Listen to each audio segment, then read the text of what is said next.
So, good afternoon or good morning, wherever in the country you are. My name is Stephanie Sosa Coulter.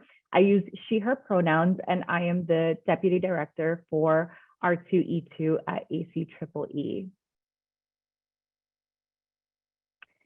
So, I want to start off by saying that there are so many different types of funding sources available, especially with the influx of funding from new bills that have been passed by the federal government. This is a once in a lifetime opportunity to take advantage of these funds for energy efficient building upgrades. The learning objectives for today's session include understanding the importance of upgrades for low income households and the impact it has on communities, a thorough understanding of how new federal funding programs coming out of the American Rescue Plan Act, or ARPA, the Infrastructure Investment Jobs Act, IIJA, also known as the Bipartisan Infrastructure Law, and the Inflation Reduction Act, or IRA. This is truly alphabet soup, but I promise we're going to try our best to make the acronyms as clear as possible as we speak. Also, embedded throughout this session, we will identify challenges and limitations that may exist when trying to leverage these dollars, as many of these dollars have various uses, are allocated to different agencies, budgeted differently by each state, and have a different timeline attached to them. Before we get into the details of each bill, I'd like to set the stage about why building upgrades in low-income communities are so important, and why we must ensure that this once-in-a-lifetime funding opportunity reaches the communities that need it the most. The most obvious answer is, on a larger scale, energy efficiency projects reduce greenhouse gas emissions and air pollution and lessen reliance on fossil fuel equipment. There are so many benefits, though, including improving the health, comfort, and safety of households, such as reducing exposure to mold, moisture, and lead, improving indoor air quality, and reducing visits to the emergency room and missed days of school and work due to asthma and other respiratory diseases. Building upgrades can also help reduce energy burden, such as reducing energy bills and improving long-term affordability and stability for low-income households, and also strengthening the local economy by creating jobs. I'd like to share some data points that simply prove the point that I'm trying to make. The median energy burden for low-income households is 3.5 times higher than non-low-income households. And the energy burden of Black households is 45% higher than non-Hispanic white households. We are hoping that through sharing this information, we are ensuring that these federal funding opportunities are reaching communities that have been excluded from past policies. Money is power, and once we know how to access it, we can continue to holistically address the priorities of marginalized communities. Now, on to the nitty-gritty and why you're here today. The American Rescue Plan Act is a $1.9 trillion stimulus bill that was signed into law in March 2021 to assist the country's recovery from the economic and health effects of the COVID-19 pandemic. The bill has a specific funding source called the State and Local Fiscal Recovery Fund, or SLFRF. $350 billion were allocated to state, local, and tribal governments across the United States to support the recovery from the COVID-19 public health emergency. The federal government tried to be as lenient as possible when producing the rules for this funding, meaning that the funding has a range of uses. And of course, I'm focusing on energy efficiency and housing today. So some of those uses include affordable housing interventions, such as rehabilitation and preservation of affordable housing. And that also includes repairs and weatherization. So there is still funding available, Funding was allocated to each state, counties, metropolitan cities, tribal governments, territories, and non-entitlement units of local government. About 60.5% of the funding has been budgeted. And that means that the uses for the funding have already been committed for a specific use, but not necessarily spent. All the funds must be budgeted by December 31st, 2024. So there's still time to find out how your state or locality is using the funds and how you can take advantage of it. You can also visit the Treasury website, which is linked in the resources section of this presentation to find out more about this funding.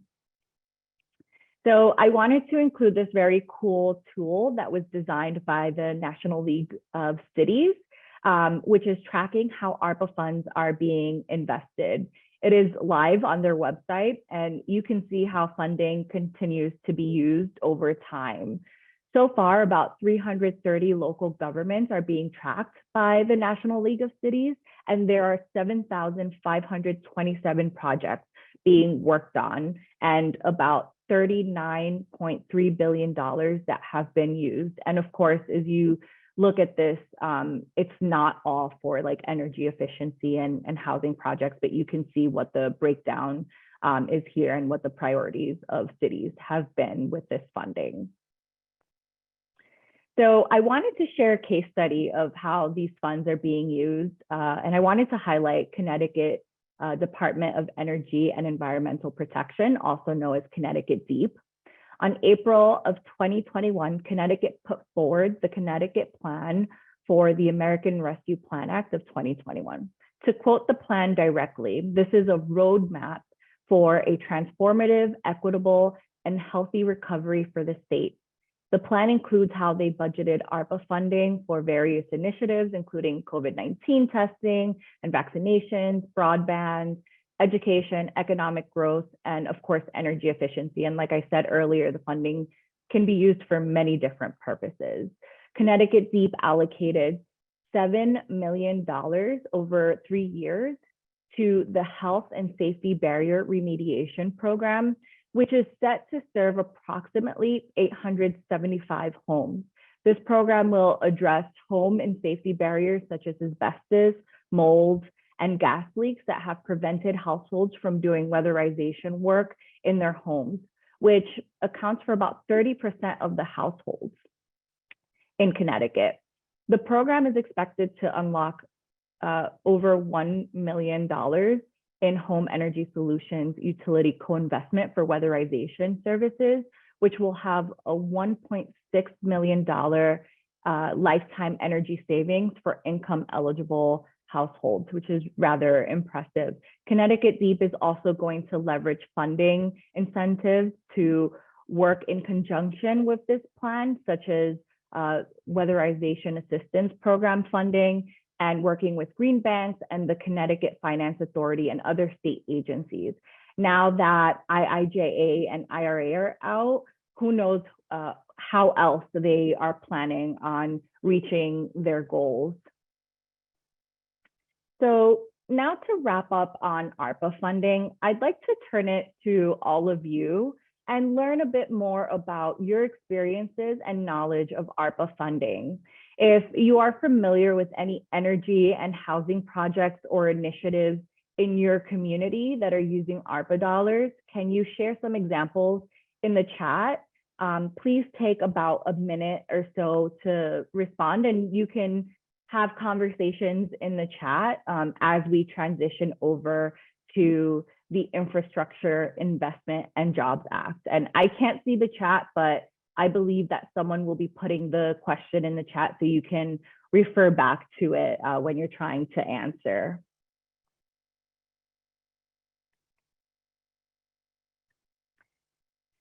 So now moving on to the second bill of the day, the Infrastructure Investment and Jobs Act, also known as IIJA.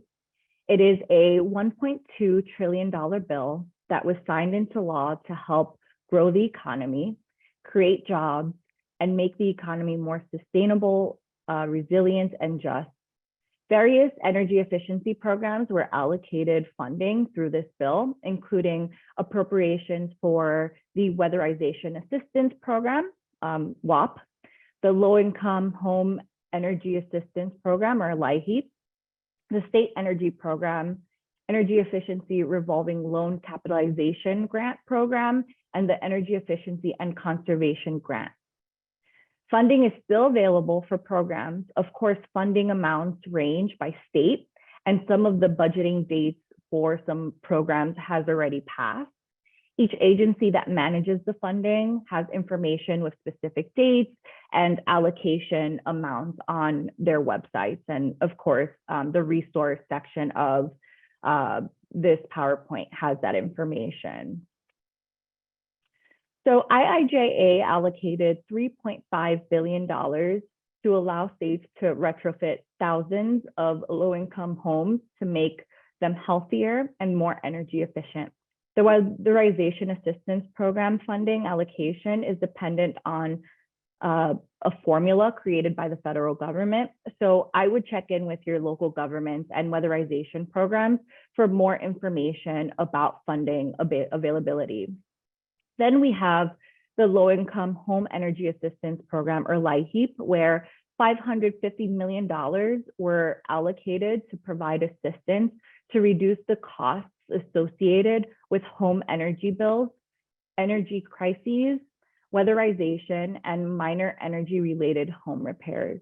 I also want to know, LIHEAP can also help fund the Weatherization Assistance Program. 90% of LIHEAP funding was obligated in 2022, but the remaining 10% were carried over into fiscal year 2023.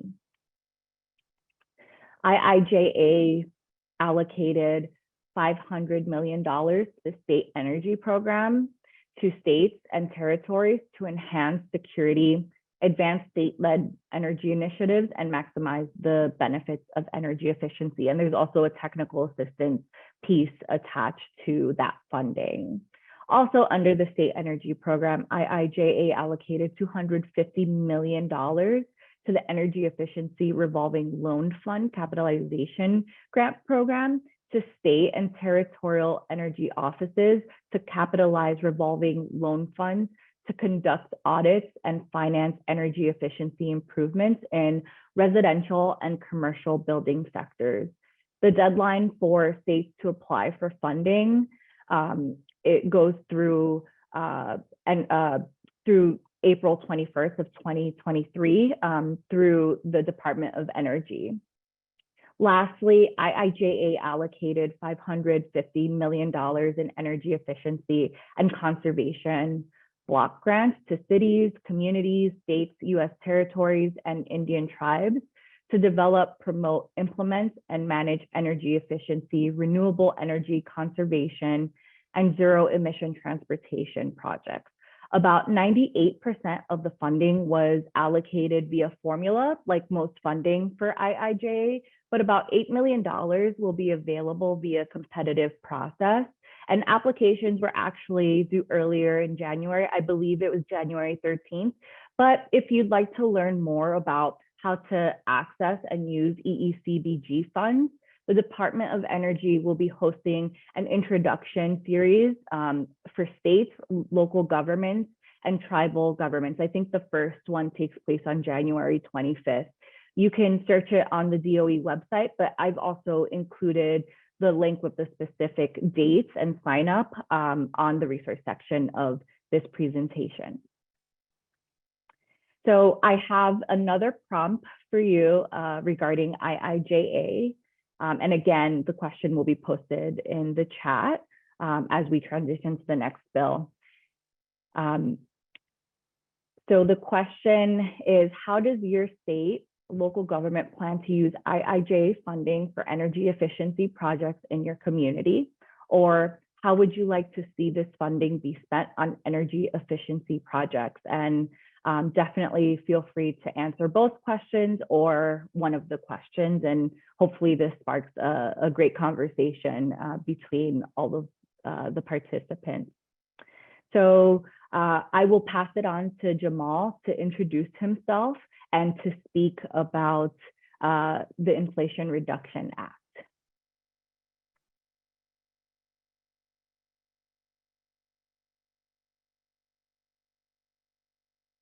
Hi everyone. My name is Jamal Lewis. I am on the policy team at Rewiring America. We are the nation's leading electrification advocate. We believe that through electrification, we can achieve efficiency, we can achieve pollution reduction, and we can create healthier homes in the process. I think earlier in the chat, I saw some folks who are also from Prince George's County. I am born and raised in Prince George's County. I currently live in DC, but it's really good to see some folks from my home county on here. I'm going to be talking about the Inflation Reduction Act, which many of you probably at this point already know about, or at least know exists. The Inflation Reduction Act is a landmark piece of legislation which was signed towards the end of the summer last year and was designed to help pay down the national debt, lower energy costs, and provide some healthcare benefits as well. The bill created a lot of resources for energy upgrades as well, which is what we're going to talk about. In total, there's about $369 billion for energy security and addressing climate change. And what does that mean? It means promoting and devoting resources towards energy efficiency, energy affordability, decarbonization, as well as electrification. In terms of funding, since the bill just passed, there is funding available now, which we'll talk about through the tax credits, but there is going to be a lot more funding hitting the streets at some point this year, potentially into next year as well. Before we go, in the Inflation Reduction Act, of the $369 billion, there's about $60 billion, specifically for disadvantaged communities of various types. And just to add some additional context, I know we've talked a lot about weatherization, we're talking about energy efficiency. This bill will help to spur and create a more sustainable market for a lot of those upgrades. And so we'll talk about that a little bit more. But because a lot of the resources in the bill are either uncapped through tax credits or designed to be leveraged with other resources, we're expecting that the impact of the Inflation Reduction Act's energy and climate spending will vastly exceed the $369 billion. In fact, we did a calculation estimating that the incentives in the bill could spur up to $858 billion in electrification and energy efficiency benefits to residential and to communities across the country. And so we're going to learn a little bit more about that today. Next slide. There's a lot in the bill. And so we're only going to cover a few, otherwise we'd be here forever. But we're going to cover the consumer rebates that are designed to lower the cost of energy efficiency and electrification upgrades. And that is the top two rows here. We're also going to talk about consumer tax credits, which are the next two, the 25C and 25D. We're going to talk about the funding for affordable housing, which includes the 45L tax credit, as well as the Green and Resilient Retrofit Program. And then we're going to talk about broader sources of funding for pollution reduction, and those are those bottom three. I don't think we included it here. We're also going to talk about the 179D tax deduction, which is largely for commercial properties, but also includes affordable housing as well as part of that. You can see on here the amounts. When I talked about that, we think that the Inflation Reduction Act is going to spur a lot more impact than the $369 billion. Part of that is because these tax credits are uncapped. So, those are 10 years, and we have slides specifically on those. But there's no limit to the amount of uptake of those tax credits. So the impact is really unlimited of those specific resources. Next slide. So beginning with the consumer rebates, we're going to talk about both the high efficiency electric home rebates program, otherwise known as the home electrification rebate. These are incentives specifically for electrification, so switching to efficient electric appliances, and you can see a list of those on the right here of the slide. This program received $4.5 billion from Congress. That right now, the Department of Energy is working to develop guidelines and rules for the program. The way that a lot of folks will interact with this program is through the state energy office. These are the same offices that oftentimes administer the state energy program, which Stephanie talked about, or the weatherization program. And so those are the entities that are going to be administering this program sort of on the ground.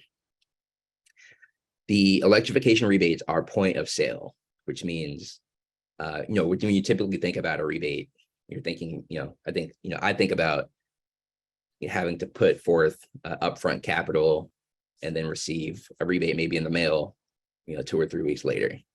That is not what this is. These are point of sale. So the intent is for when the purchase is being made, there's an upfront discount taken off the top. A household can receive up to $14,000 in an upfront rebate for qualifying electric upgrade projects. This program is entirely income qualified. So households that make at or below 150% of the area median income are eligible.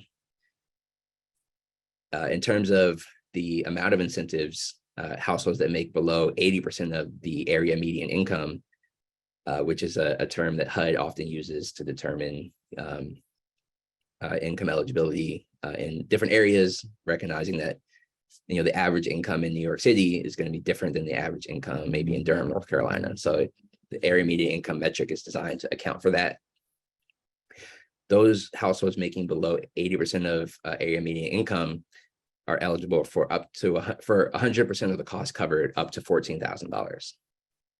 And that $14,000 is coming from those like sub maxes here on the right.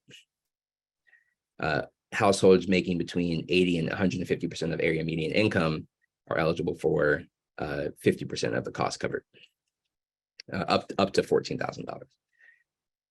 Multifamily buildings also qualify, and they qualify only if at or greater than 50% of the occupants are low and moderate income, defined by below 150% of area median income. And the max is $14,000 per unit. There is also a contractor incentive here. So there's a $500 contractor incentive for installing a qualified electrification product. That's what the QEP stands for. So in terms of timeline, there's a process for developing this program. The Department of Energy just released this week a public comment period on this program that is open through March 3rd, I believe. And the idea is, a program of this size and magnitude needs public comment. They need people to tell them how we think that it should be implemented. And so if you are interested in weighing in, definitely encourage you to do so. After March 3rd, there will be a process where DOE is going to develop guidelines and rules for this program, which will take some time. And then after that, state energy offices actually have to apply for this funding. So there will be a request for proposals from the Department of Energy, and then states will apply for that, and then DOE will then have to approve that plan. There are some requirements of that plan, which includes like how state energy offices plan to verify income at point of sale. But all of that takes time. So the process of putting together guidelines, the process of states applying and the DOE approving takes time. So I think at this point, the timing of this is probably looking more like late 2023 for when these rebates will actually be able to hit the streets. But that timeline may shift more, if things happen quicker, or maybe may happen a bit longer if like there are hiccups along the way. So that's it for this consumer rebate program. Next slide. The next consumer rebate program is this home energy performance-based whole house rebate program, also known as the whole home efficiency rebates. This is a similar program where it incentivizes energy upgrades, but for energy efficiency. So you can think of the electrification rebates as, switching to electric appliances. The efficiency rebates are, incentivizing measures that improve household efficiency. And so there's $4.3 billion available for this program, also going to be administered by state energy offices and tribes. And sorry, one thing I should note about the electrification rebates, there is a set aside for tribes and tribal organizations of about $200 million.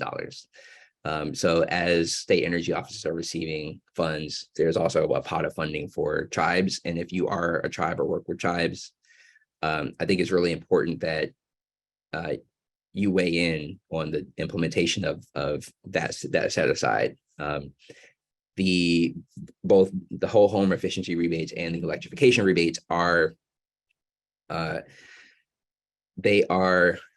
to be deployed to states through a formula. And you can find out how much your state's getting. The Department of Energy released that about a month ago. But for tribes, it's not a formula, I think they need a little bit of feedback in terms of, how should that pot of funds be implemented. So that's, I think, a really important point. Similar for this program in terms of timing, it's the same process. And actually DOE is sort of lumping both of these rebate programs together, recognizing that the average household is not going to, recognize or care about the difference. But it's the same process: guidelines, state applications, DOE approval, and then states having the ability to just deploy these resources. So what are these rebates? Unfortunately, this program, these rebates are not point of sale. And part of the reason is because they are based on energy savings. So retrofits that achieve at least 15% of energy savings are eligible for a rebate. And this does include things like heat pumps and other electrification measures. There are two pathways here for getting a rebate. There's a modeled energy savings pathway, which is a little clearer. Still, I think there's a lot to be worked out with this program specifically. But essentially, a consumer or sort of an aggregator, an entity that is, maybe going to be improving multiple buildings at once, can use a modeling software that already exists, or maybe a new one that's being developed now, to project how much energy is going to be saved with those with the retrofit measures that they're thinking about installing. For low and moderate income households, the energy savings cap is $8,000, which is or up to 80% of project costs. And for other properties or other non-low income households, there's a $4,000 cap. This is a projection. And so it does take, I think, some level of sophistication to project that in that sort of navigate modeling software. There is also a measured energy savings pathway. So you can think about it, after you retrofit your home, you then calculate exactly what energy you're saving. And because of that, or through that calculation, you'll be eligible for energy savings that way. There's a lot to figure out with this program, so stay tuned. With the last two things I'll mention, that multifamily buildings are definitely eligible, and there's a $200 contractor incentive for retrofit projects that occur in disadvantaged communities. And just one thing to note, a lot of these programs do include, the Inflation Reduction Act is the first bill to ever include terms like disadvantaged communities. And it shows up in various programs administered by DOE, EPA. And I think all of these agencies are trying to figure out how they are going to define that. So it's not clear how they're defining disadvantaged communities. But I think the good thing is that term is in the text. And so there is a statutory requirement to serve these communities, which we know, there's a wide variety of these types of communities that need various assistance. And this will help to, add a little level of accountability in serving these communities that have long been disinvested in and underserved. Next slide. So moving on to the tax credits, there are two consumer-facing tax credits that I want to point out.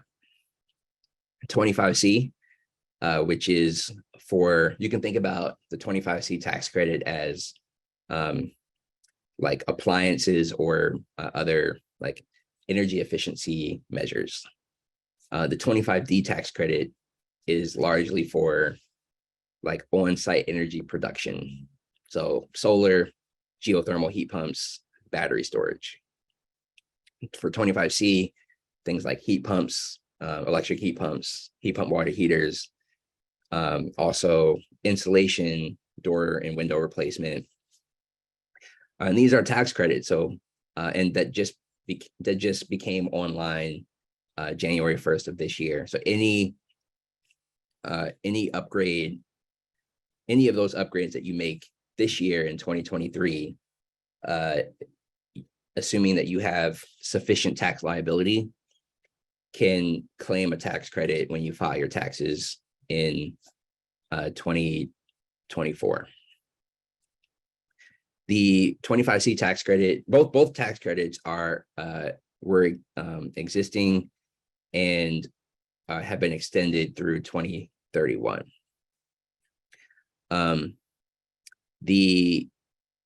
For the 25C tax credit, again, it's for heat pumps, heat pump water heaters, and like electrical panel upgrades, insulation, doors, and windows. There is the 25C tax credit is you can claim every year. The max that you can claim is $3,200. That's $2,000 for heat pumps or heat pump water heaters, and a max of $1,200 for electrical panel upgrades, insulation, doors, and windows. I will note that there are also like sub caps, like there's a cap for electrical panel upgrades, there's a cap for insulation, there's a cap for doors, and there's a cap for windows, which we can send you more information about that. The costs that you can claim on your tax credits include both the purchase cost and the installation cost. So any cost that you incur from the contractor installing, assuming that the total amount that you're claiming is under the cap for that particular upgrade, you're able to claim that. These credit limits reset every year, which I think is a really important point, because then you can start to plan out the types of retrofits that you're going to perform. So if you want to get ready to electrify this year, you could do electrical panel upgrades, and you can really go all in on that, and you can install a heat pump, since there are separate sort of caps there.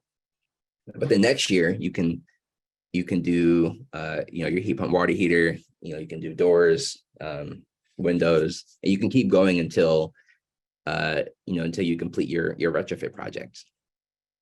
And I think that's a really important point that I wanted to raise. The 25C tax credit on the left, there is a like 30% cap on the claim, which is, I think, a really important point too.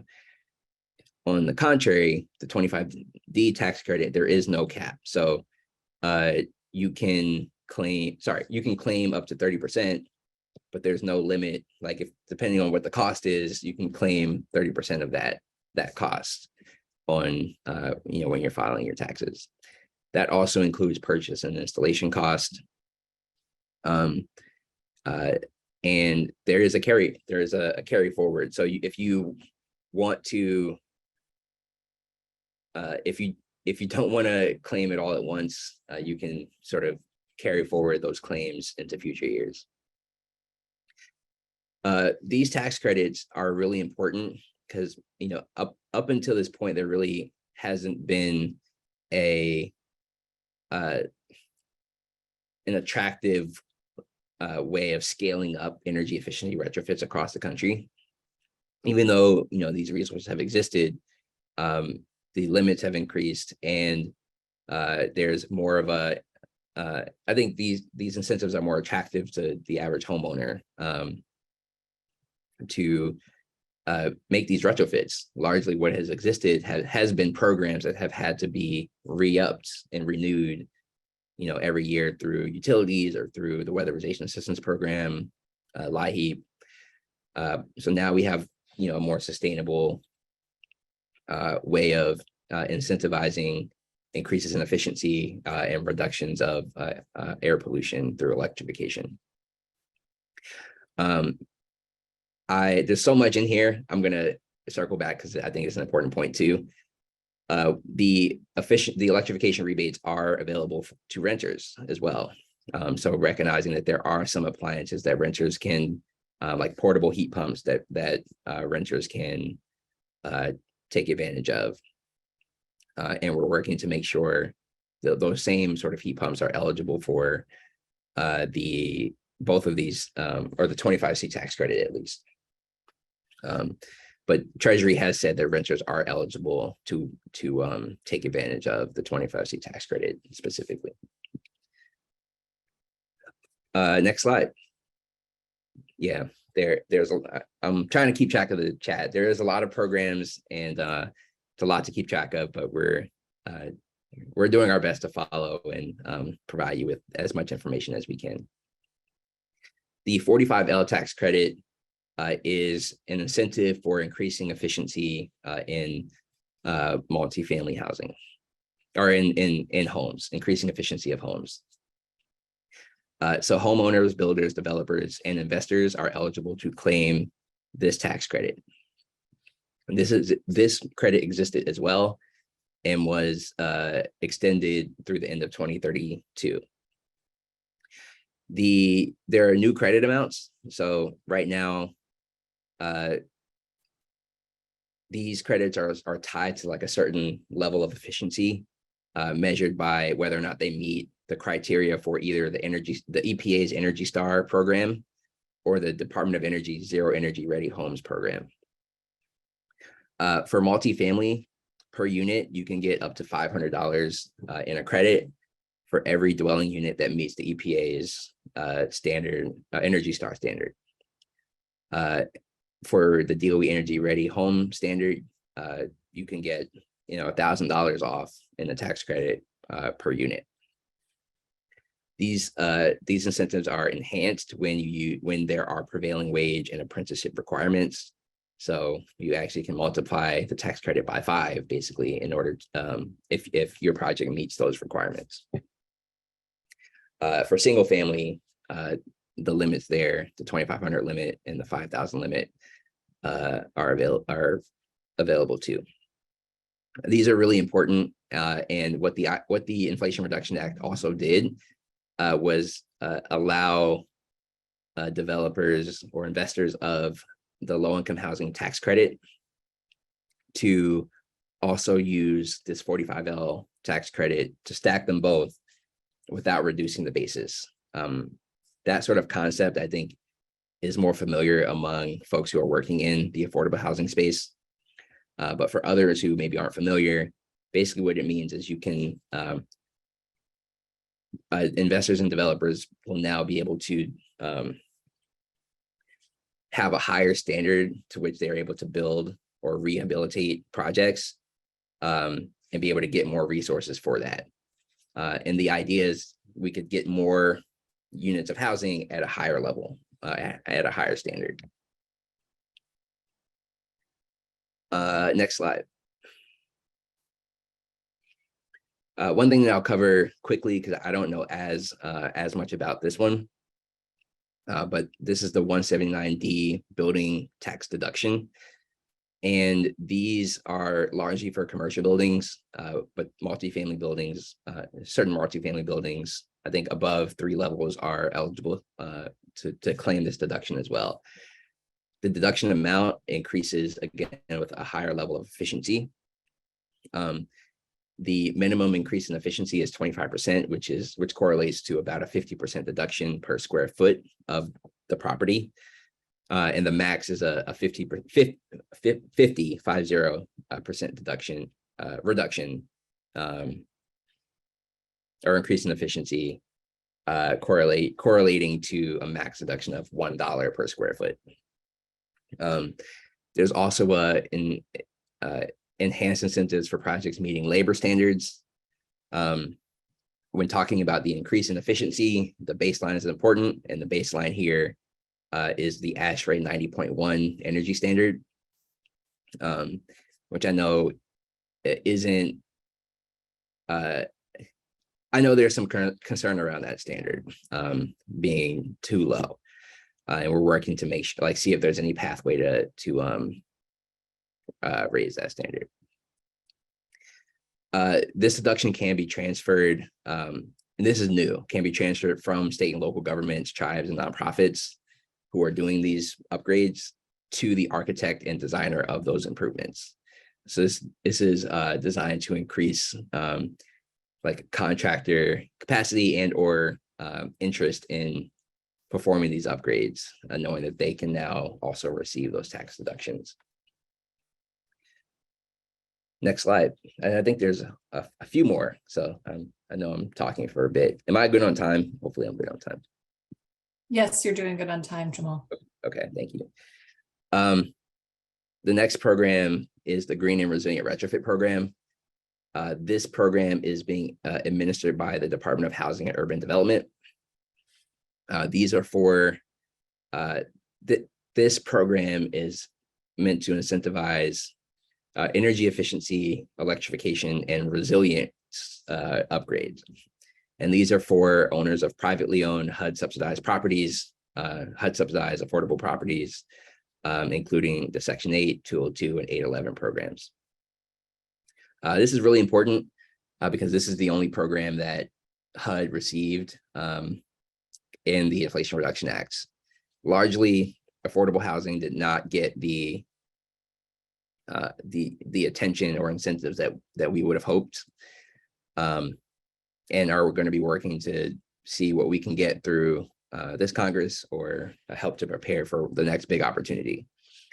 But this is, it's $1 billion available through September of 2028.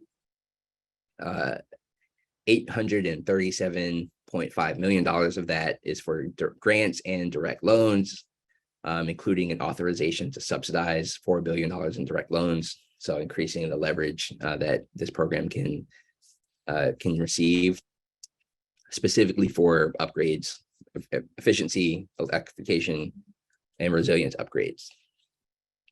And you can see some of those eligible uses down there below on the slide.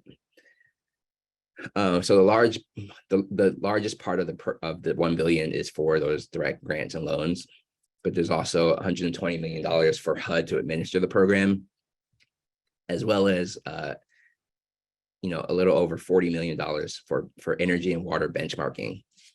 I think one of the biggest problems that we see in affordable housing is that it has been really difficult to measure energy consumption in order to sort of track and understand like where the improvements can come from. And so now HUD has resources to help benchmark both energy and water consumption, and hopefully help these properties start to map out retrofit plans to improve efficiency, reduce greenhouse gas emissions, and improve resilience in the face of the increasing amount of natural disasters that we're seeing. So this is a really important program. There was a request for information on this program due, I think, last October. And so I think we're expecting to hear some information on this, sometime in the next few months. So I would, stay tuned on this too. Next slide. This is the Greenhouse Gas Reduction Fund is a really important program and is the largest non-tax program in the non-tax climate program in the bill. It's $27 billion through FY 2024, which is next year. It's a short timeline. It is an extremely impactful, potentially impactful program that includes $15 billion specifically for low-income and disadvantaged communities. The idea behind this program is that there's three pots. There's a $7 billion pot that is for the deployment of zero emissions technologies, particularly like rooftop and community solar programs. That $7 billion is available for state and local governments, as well as tribes and nonprofits. So the idea is that the state, local governments, tribes, and nonprofits can help deploy more community and more rooftop solar in their respective jurisdictions using the $7 billion. And that program is specifically for low-income households, or that part of this program. There's also a separate, so that's $7 billion off of the 27, so that leaves 20 billion left. That 20 billion is only available for nonprofits, nonprofit like financing entities. So think about community development financing institutions, green banks. That is like the type of nonprofit that we're looking at here. These are entities that have already been financing community development improvements, other green or climate or energy improvements. And that's really the intention behind that sort of nonprofit language here. That $20 billion that is available for nonprofits, of that, 8 billion of that is for disadvantaged communities. And the eligible uses of these funds is really broad and flexible. So any investment in a project that reduces greenhouse gases or reduces pollution is eligible. And there are a few tried and true ways of reducing pollution, electrification being one of the main ones. And so electrification is an eligible use, and also various energy efficiency or renewable energy sources are all eligible uses here. So 8 billion is specifically for disadvantaged communities, which leaves, so it's 8 billion we've covered. There's the 7 billion we've covered. So that's 15 billion that makes up the 15 billion there on the slide for low income and disadvantaged communities. There's also a separate $12 billion pot to help provide resources like administrative resources for these nonprofits that are going to be administering these programs. And that can also be used in disadvantaged communities as well. So we often say that the 15 billion is a floor, it is not a ceiling. We want as much of this this program to go to disadvantaged communities as possible. The 12 billion, you can think about one use of that 12 billion is creating a new green bank, or creating a new entity that can help residents or communities in that jurisdiction access resources to improve and reduce emissions in that respective area. That 12 billion can also go towards existing green banks or existing community development financing institutions, really designed to provide like support and capacity in implementing this program. Because through the law, the Environmental Protection Agency has to start releasing funding by basically February 12th of 2023. We're not exactly sure what that is going to look like in turn, like programmatically, but that is one timeline to look for. There was a request for information on this due, like a public comment period that ended on early December. And so right now, I suspect the EPA has collected all that feedback, has gone through it, and is prepared to release like a request for proposals. This is a competitive grant. So there will be, a lot of entities, states, localities, tribes, like applying for a certain portion of the funds in order to do what this program is intended to do. So that has to happen. The RFP has to come out, the request for proposals, the application have to go in, and then there's an evaluation of those applications that also has to be taken into account, which is a lot of work that has to happen, before all of the funding is released and paid out by September 30th of 2024. So this, it's a really impactful program, and I know there are a lot of people, weighing in and offering support or wanting to offer support through public comment periods for the EPA. But one thing I think that you all can do now is start to think about how you might want to, or connecting with community development financing institutions or green banks, or with your state and local governments to establish a green bank to be prepared to receive some of these funds. And then start thinking about what the types of projects that you would want in your communities, and start I think there's work that we all can do to do some of that thought leadership in our communities, to think about where we might want to put a community solar farm, or where there's a community that could use a reduction in air pollution, or that could be electrified. Like there's all types of projects that could happen through this program, and the sooner we think about it and start to build these partnerships to leverage these funding sources, I think the better off we'll be. Next slide. I think that I think this might be our last slide here, or one of the last slides, programmatic slides.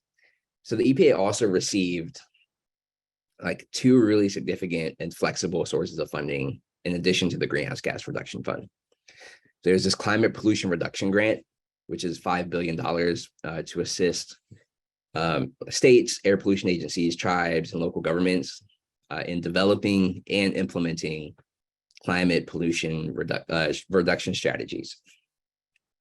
So I think $225 million of the $5 billion is for planning, and for planning grants. So in the text of the law, it says that these grants can go to at least one entity in each state, which means multiple entities in a state could, in theory, apply to put together a climate plan.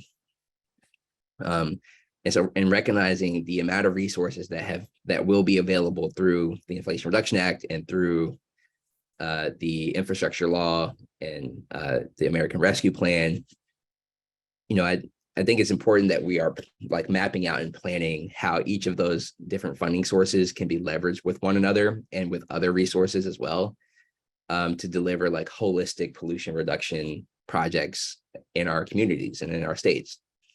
This grant program can help us to do that.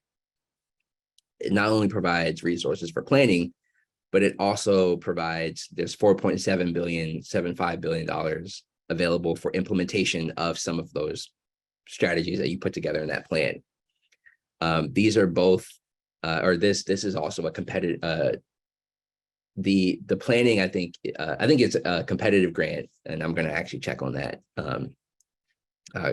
So stay tuned and we can follow up afterwards. But then the implementation grants, I suspect, will also be competitive as well. So that is a really important program that I wanted to highlight.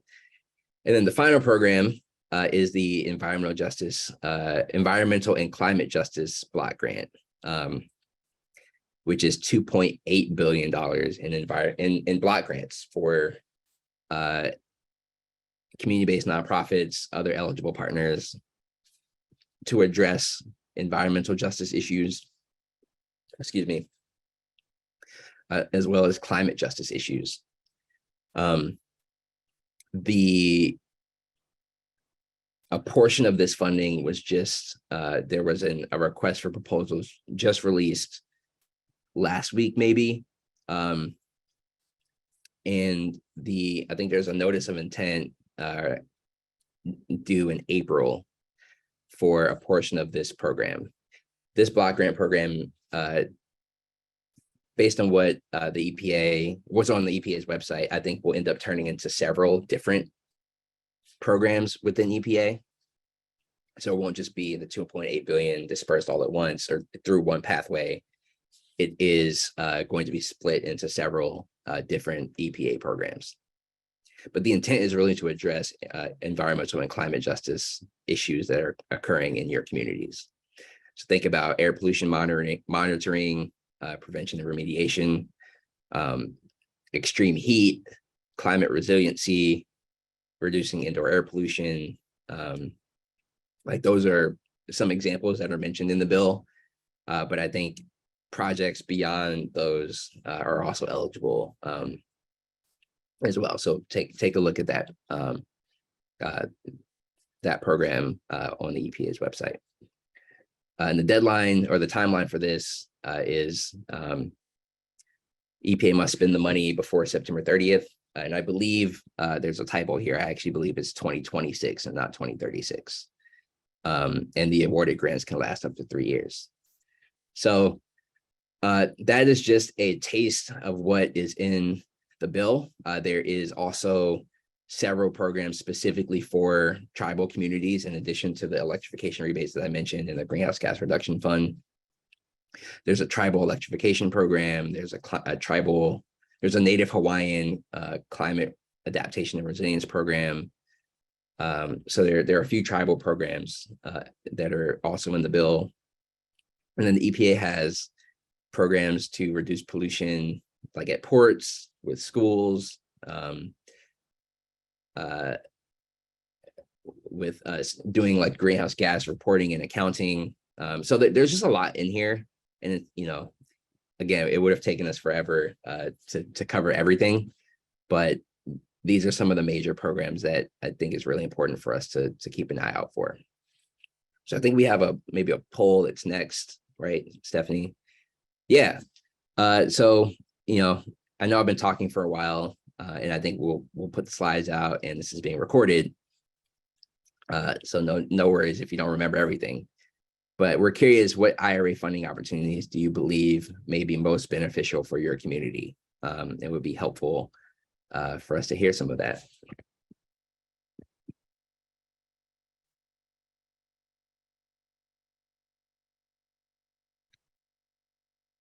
Ooh, I need some water.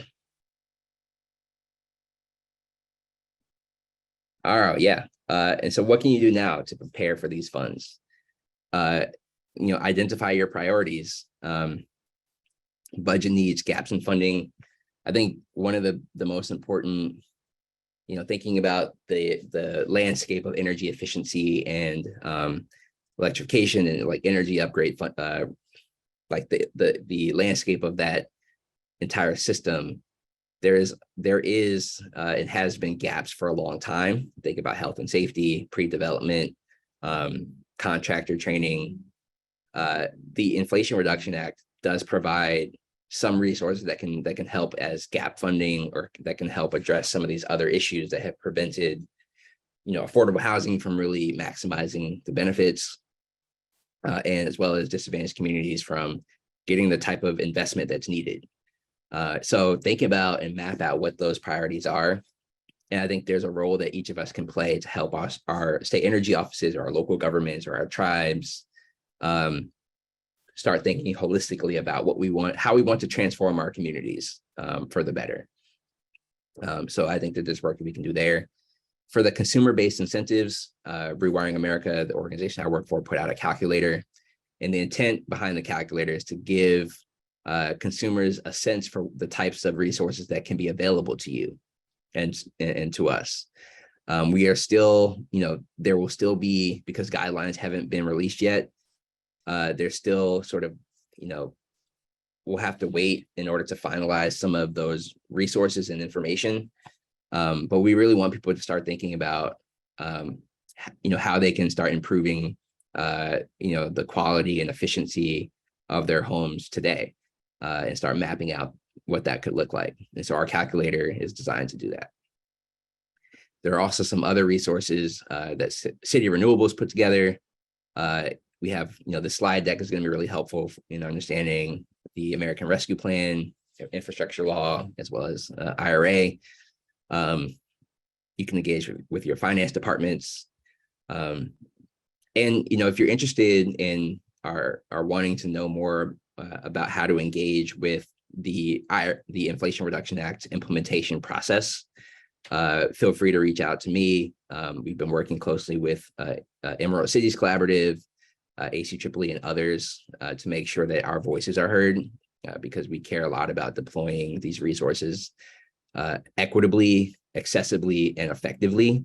And so, we have a lot to say about that, and have been, working together to put together comments on these various opportunities. If you're interested in learning more about how to engage in that way, definitely reach out, and happy to connect, or connect you to folks who I think might be helpful. But ACEEE, Emerald Cities, some of our other partners are really incredible resources too. There's just a lot of great partnerships happening, and it's really great to see people come together to make sure that these resources are deployed, like I said, equitably, accessibly, and effectively.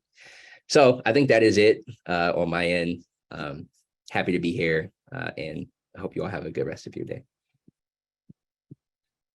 Oh no, we have a Q&A, right? All right. Yes, we have Q&A, and we have been furiously tracking all of the questions in the chat. Thank you so much for that massive amount of information about these unprecedented funding opportunities to advance all of our work. If you have a question you'd like to ask, please submit it in the chat. Please feel free to upvote questions you see that you find particularly important. And I'm going to go ahead with our first question. So this is a question from Ari Lopez Way, and I think it's a good foundational one that probably everyone needs to understand, which is, what is the difference between a rebate and a tax credit? And if you could also explain what's the difference between a refundable and non-refundable tax credit? Yeah, so you can think about that.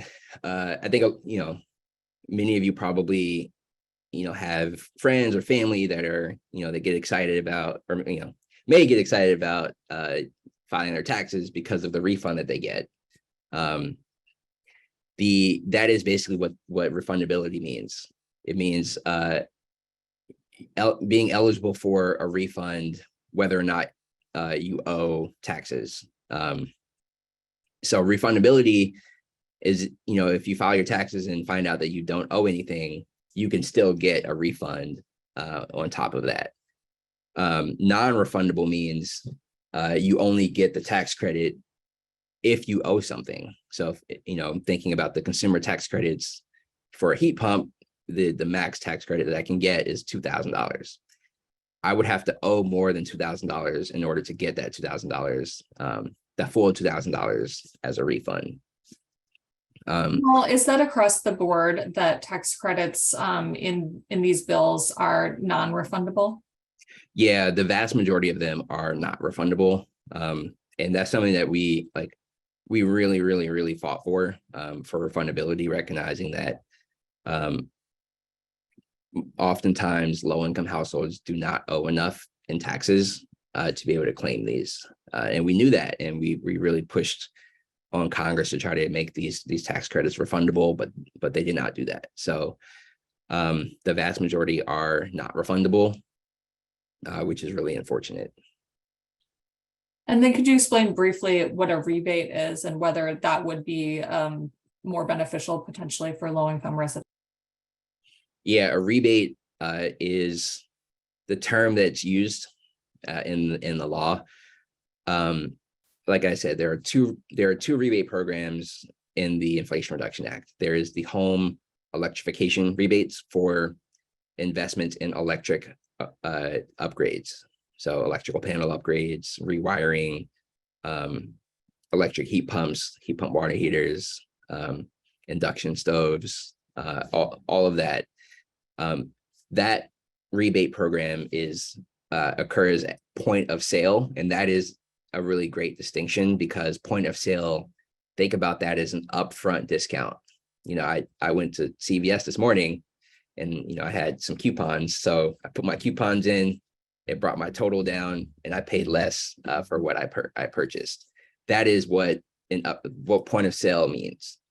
And that is going to really increase access for low-income households, knowing that they can get up to $14,000 for qualifying energy upgrades.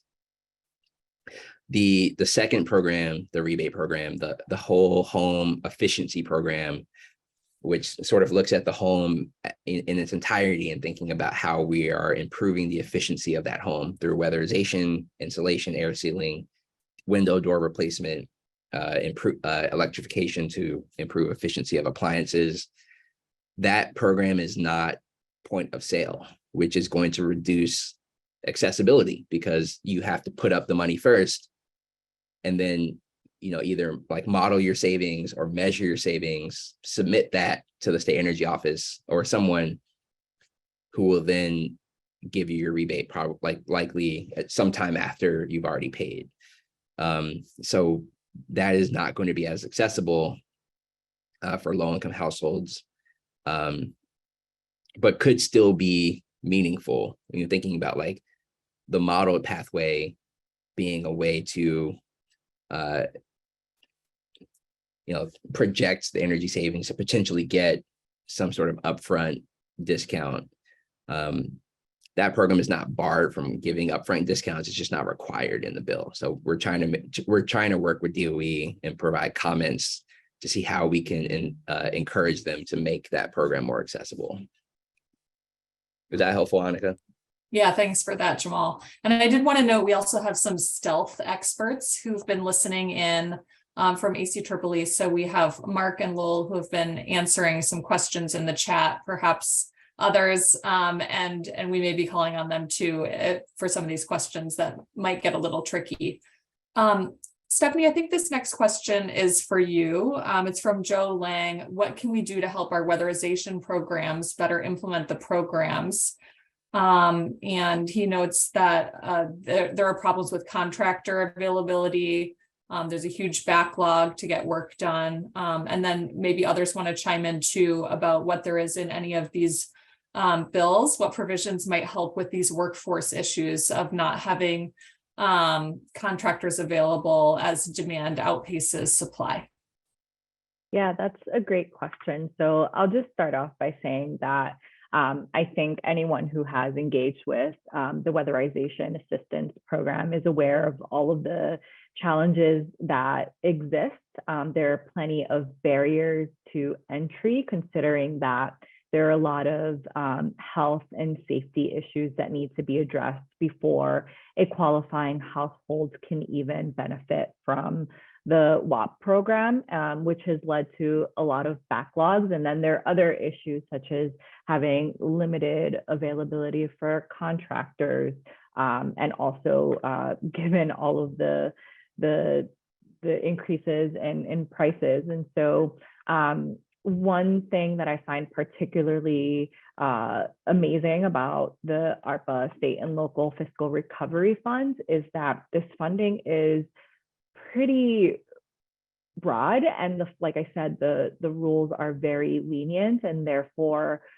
there are programs that can be created to address the barriers that are being or have been created to accessing the weatherization assistance program. And also there are workforce development opportunities, and there can be a way to stimulate the economy through these fundings because the funding is so open. And then when it comes to IIJA, there is more funding for WAP, but again, if you can't access the funding due to barriers, we have to address other issues. So I believe that the LIHEAP program would be a great way to also address these issues. Would anyone from ACEEE want to add to that?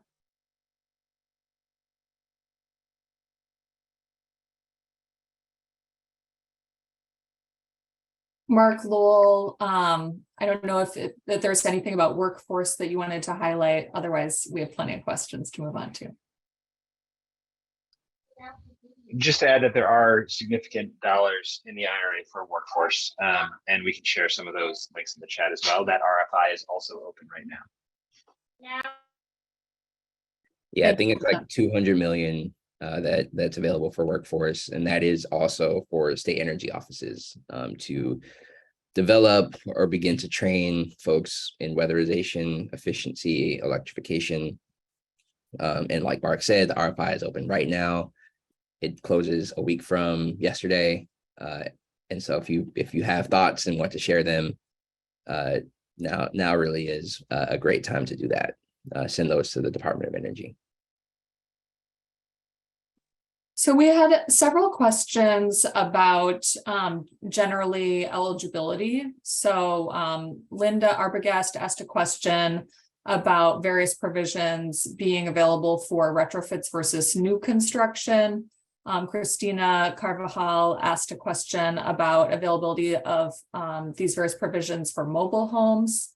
Berenice Garcia Teles asked a question about whether renters are included in these provisions. So I'm wondering if you could comment on those areas of new construction versus retrofit, mobile homes, and then house homeowners versus renters, and whether any of those groups are excluded from any of these programs, et cetera. Yeah, so for new construction, the electrification rebates are allowed to be used in new construction, by as determined by Congress. I think that's going to be difficult to, administer, given the point of sale requirement as well, but point of sale income verification requirement. So I think we'll have to watch and see what Department of Energy says about that. In addition to the electrification rebate, which is a consumer rebate, the 45L tax credit, which is tied to the EPA Energy Star standard or the Department of Energy's Zero Energy Ready Homes program standard, is also available for new construction. Those are the and then some of the flexible funding, like in the greenhouse gas reduction fund, the environmental climate justice block grants, the climate pollution reduction grants. Like, I think those can also be used, those can be used flexibly. And so I can imagine a project where maybe you want your community wants to develop more affordable housing, all electric new construction, like in theory, like I think that could also qualify. We'd have to just make sure that we've stay tuned and learn more about what those rules are that the EPA puts out. In terms of the mobile homes, I suspect that I think that the clearest information I can give is the electrification rebates, which are appliance based. So they're not tied to the type of home, really. That is the only like program that I think is clear that residents of mobile homes can take advantage of. There might be others. I'm not as well steeped in that. So that's something that we could check on. And then for renters, that has been a real advocacy point that we've been pushing on. And so we got Treasury who is administering the tax credits to include renters as eligible recipients of, the 25C tax credit, largely, which is for qualifying efficiency upgrades. We are in the process of trying to make sure that the electrification rebates can also be like that a renter could also go and purchase equipment that is available to them and that they could sort of install themselves in their units or apartments. The vast majority of the Inflation Reduction Act does not specifically devote any resources for renters themselves. Although there are resources like the 45L tax credit, which can be utilized by low-income housing tax credit properties, which is, larger rental buildings, as well as the HUD, the Department of Housing and Urban Development's Green and Resilient Retrofit Program, which is for energy efficiency, electrification, and resilience upgrades in affordable housing. Both of those sort of programs are designed to improve the standard of rental properties. And so while those aren't direct incentives for renters, the intent is really to improve the quality and standard of the properties that renters live in. And just a follow-up question that's come in the chat from Kai Palmer Dunning, wondering about which programs undocumented residents would be able to use. Yes, I suspect that the consumer rebates could be utilized by undocumented immigrants, undocumented residents.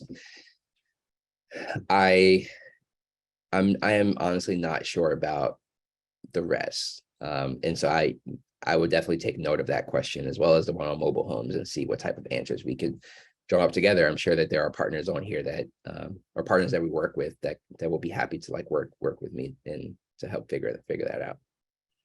Yeah, and a very similar question was asked about mobile homes yesterday during a session, and I did some research, and unfortunately I couldn't really find information on how different federal funds are available for mobile homes. And I think that this is why it's crucial to respond to the request for information that comes out for different programs, so that we're ensuring that different types of affordable housing and different types of populations are able to be eligible for these programs. So please make sure to stay in the loop and understand what the timelines are, so that when it's time to send public comments on these programs, you are ensuring that populations aren't being left out. And as Jamal said, we have a big effort, and we've been working on ensuring that this money reaches those that need it the most.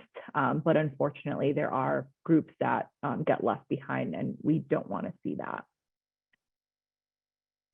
Next question is about pre-electrification measures. Robert Witzel and Dan McFarland asked about which funds would be allowed to be used for things like electric service, upgrades, breaker box, etc. Excuse me. So the electrification rebates, that program does include like rewiring upgrades, breaker boxes, electrical panel upgrades.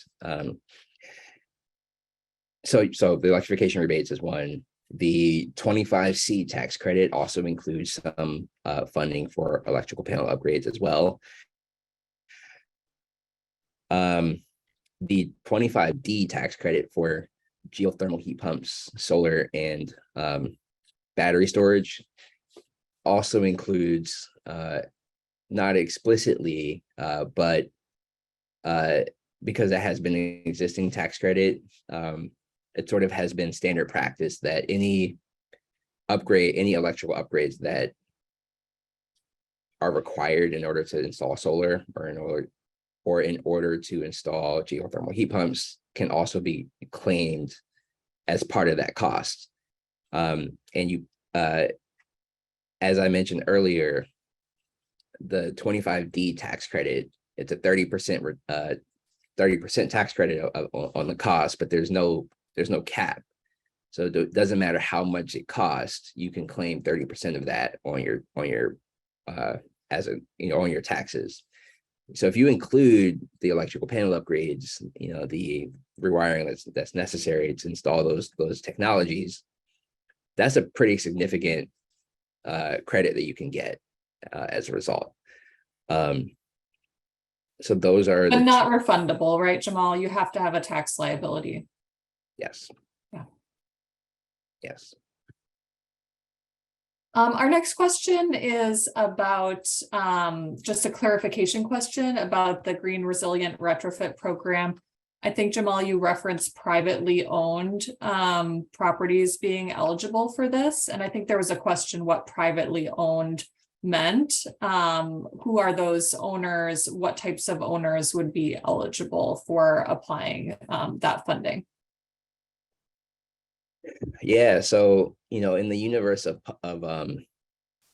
affordable housing, there are several types of affordable housing.